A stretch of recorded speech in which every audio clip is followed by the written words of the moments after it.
Hi guys. Mm, So, ako ay baguhan lamang dito sa YouTube na ito, kaya magpapakilala muna ako.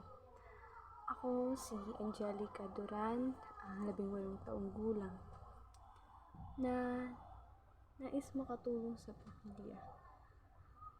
Ako po isang mag-aaral na gustong makapagtapos, pero dahil sa kapos ang pera, di alam kung makakaya nga ba. Pero, di naman dapat sumuko, diba?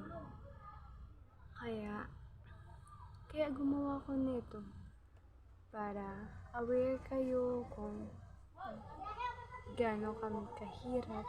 Hindi naman masyadong mahirap talaga. Kung gaano ba dapat kaayos ang bahay. Kasi sayang.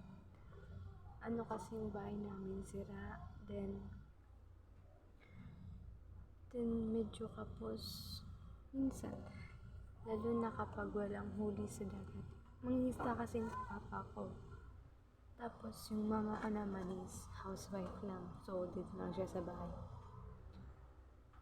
Marami na kaming utang. Hindi namin alam kung, kung saan kami lalapit kapag wala na talaga kami.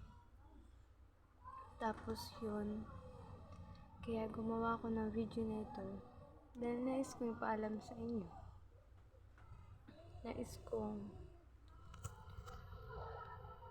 Nais kong makatulong sa pamilya ko.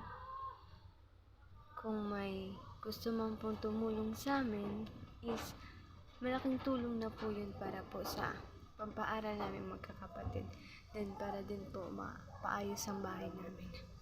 Nakikita niyo naman po yung nasa likuran ko is magulo.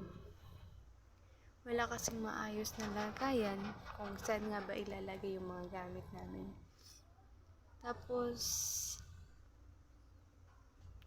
gusto ko rin kasing makapagtapos.